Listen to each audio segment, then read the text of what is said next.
What is inflation? What causes it? And what can we do about it? Hello and welcome to the Durham Talents channel. My name is Jesse Durham. For today's quick take, I want to address inflation. Now, if we start with a definition of inflation, and this is just what I'm pulling up online, I think it's what most people are going to have come to mind.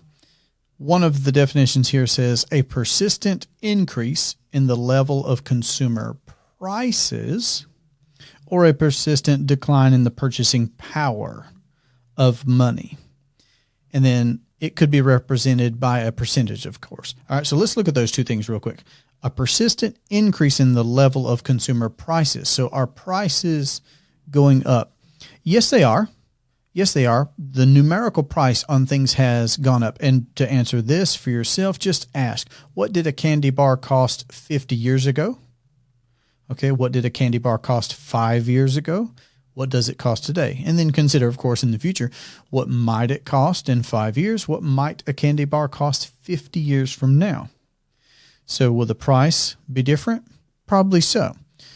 Also, the second half of this, where it talked about a persistent decline in the purchasing power of money, meaning, well, okay, if it took me $1.50 to get a candy bar today, that used to be 50 cents or a quarter, if it would be more than that, well, then in the future, then my dollar has decreased in power. But I think that begs the question, well, okay, I guess that is a definition of inflation, but why does that happen? Why would there be a loss in the purchasing power of money, or why would there be an increase in consumer prices? And that, I think, is what actually leads us to the real definition of inflation. Something that is inflated. Okay, so just think about blowing up a balloon. If you put one breath into a balloon, it's so big. And if you put 5 breaths in, then there's that much more that's been inflated. So inflation really is the money supply being inflated. The money supply is more inflated now than it has been before, and will probably be more inflated. A great place to be able to spot check this is go to the debt clock. So look up online the debt clock. You can see our national debt in real time in all its various aspects.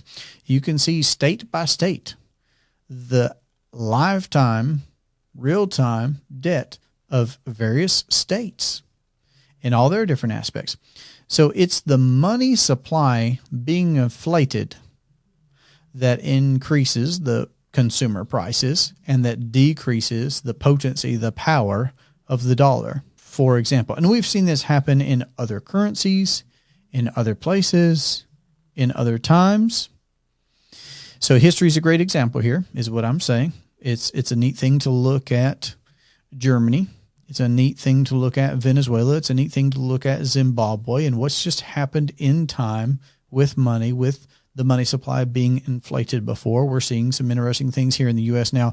But I don't want to just talk at this macro level. Again, here on the channel, we encourage the idea of you becoming your own banker, the idea of you implementing the infinite banking concept, which is having the knowledge and implementing a private money system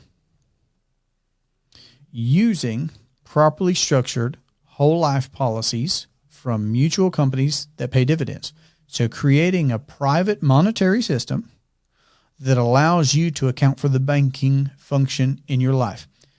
Here are some interesting things about this whole idea. Insurance companies do not inflate the money system.